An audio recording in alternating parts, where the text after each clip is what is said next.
Hello, ഇന്ന് വന്നിട്ടുള്ളത് cauliflower ഫ്രൈൻ്റെ recipe ആയിട്ടാണ് കേട്ടോ. അപ്പോൾ എങ്ങനെയാണ് തയ്യാറാക്കുന്നത് നോക്കാം. അപ്പോൾ അതിന് വേണ്ടിയിട്ട് ഒരു പാത്രം എടുത്തിട്ടുണ്ട്. അതിലേക്ക് കുറച്ച് വെള്ളം ഒഴിച്ച് അതിലേക്ക് കുറച്ച് മഞ്ഞൾപ്പൊടിയും കുറച്ച് ഉപ്പും ചേർത്തിട്ട് നമുക്ക് നന്നായിട്ടൊന്ന് തിളപ്പിച്ചെടുക്കാം കേട്ടോ. അത് തിളച്ചതിന് ശേഷം കോളിഫ്ലവർ ഇതിലേക്ക് ഇട്ട് കൊടുക്കാം. ഞാൻ ഒരു കോളിഫ്ലവറിൻ്റെ മുഴുവനും എടുത്തിട്ടുണ്ട് കേട്ടോ. എന്നിട്ട് നമുക്കിതൊരു 2-3 മിനിറ്റ് ഒന്ന് വേവിച്ചെടുക്കാം കേട്ടോ. ഇപ്പോൾ 2-3 മിനിറ്റ് കഴിഞ്ഞിട്ടുണ്ട്. ഇനി ഈ കോളിഫ്ലവർ നമുക്ക് ഊറ്റിയെടുക്കാം കേട്ടോ. ഇനി നമുക്ക് അതിലേക്കുള്ള മസാല തയ്യാറാക്കാം. അപ്പം അതിന് വേണ്ടിയിട്ട് 1 ടേബിൾ സ്പൂണും അതിൽ കുറച്ചധികമായിട്ട് മുളക് പൊടി എടുത്തിട്ടുണ്ട്. കാശ്മീരി ചില്ലി പൗഡർ ഉണ്ടെങ്കിൽ രണ്ടും പകുതി ആഡ് ചെയ്യാം കേട്ടോ. പിന്നെ ഇതിലോട്ട് ഒരു 1/2 ടീസ്പൂണ് മഞ്ഞൾപ്പൊടി ചേർത്തിട്ടുണ്ട്. പിന്നെ 1 ടീസ്പൂണ് കുരുമുളകിൻ്റെ പൊടിയും 1 ടീസ്പൂണ് ഗരം മസാലൻ്റെ പൊടിയും പിന്നെ 1 ടീസ്പൂണ് വലിയ ജീരകത്തിൻ്റെ പൊടിയും ചേർക്കുക. ഇനി ഒരു 1/2 കപ്പ് പത്തിരിപ്പൊടി ചേർക്കുന്നുണ്ട്, അരിപ്പൊടി കേട്ടോ. പിന്നെ ഇതിലോട്ട് ഒരു 1/4 കപ്പ് കോൺഫ്ലോറും ചേർക്കുന്നുണ്ട്. പിന്നെ 1 ടീസ്പൂണ് നാരങ്ങാനീരും ചേർക്കുന്നുണ്ട്.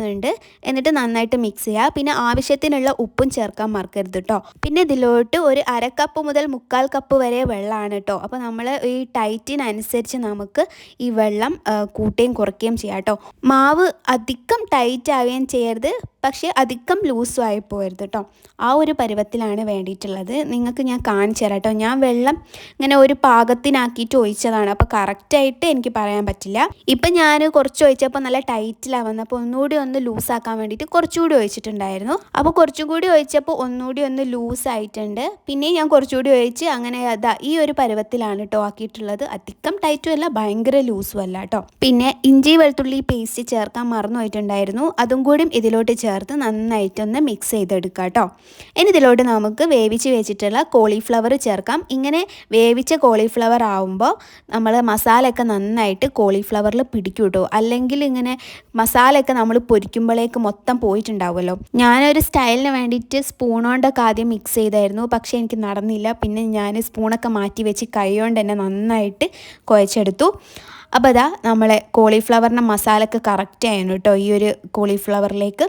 ഇനി നമുക്ക് ഇതൊരു 1/2 മണിക്കൂറെങ്കിലും റെസ്റ്റ് ചെയ്യാൻ വെക്കണം. എന്നാലേ ഈ മസാലയൊക്കെ കോളിഫ്ലവറിൽ നന്നായിട്ട് പിടിച്ച് അടിപൊളിയാവുള്ളൂ കേട്ടോ. ഇപ്പോൾ 1/2 മണിക്കൂറൊക്കെ കഴിഞ്ഞ് ഒരു ഫ്രൈങ് പാൻ എടുത്തിട്ടുണ്ട്. അതിലോട്ട് നമ്മൾ വെളിച്ചെണ്ണ ഒഴിച്ച് കൊടുത്തിട്ട് കോളിഫ്ലവർ ഇട്ട് കൊടുത്തിട്ട് നല്ല ഹൈ ഫ്ലെയിമിലിട്ടിട്ട് പൊരിച്ചെടുക്കുക കേട്ടോ. അപ്പോൾ നല്ല ടേസ്റ്റി ആയിട്ടുള്ള അടിപൊളിയായിട്ടുള്ള കോളിഫ്ലവറാണ്. നമ്മളെ മസാല ഒന്നും ഒലിച്ചു പോയിട്ടില്ല. സാധാരണ മസാലയൊക്കെ ഒലിച്ചു പോയി മൊത്തം പോയിട്ടുണ്ടാവും. ഇതിൻ്റെ മസാലയൊക്കെ കോളിഫ്ലവറിൽ നന്നായിട്ട് പിടിച്ചിട്ടുണ്ട് കേട്ടോ. അപ്പോൾ അടിപൊളി ടേസ്റ്റാണ്. അപ്പോൾ എല്ലാവരും ഒന്ന് ട്രൈ ചെയ്ത് നോക്കുക കേട്ടോ. നമ്മൾ കാലിക്കറ്റ് ബീച്ചിലൊക്കെ കിട്ടില്ലേ, അതിൻ്റെ ആ ഒരു ടേസ്റ്റ് തന്നെ ഉണ്ടായിരുന്നു കേട്ടോ. അപ്പോൾ എല്ലാവരും ട്രൈ ചെയ്ത് നോക്കുക. എല്ലാവർക്കും താങ്ക് യു സോ മച്ച്.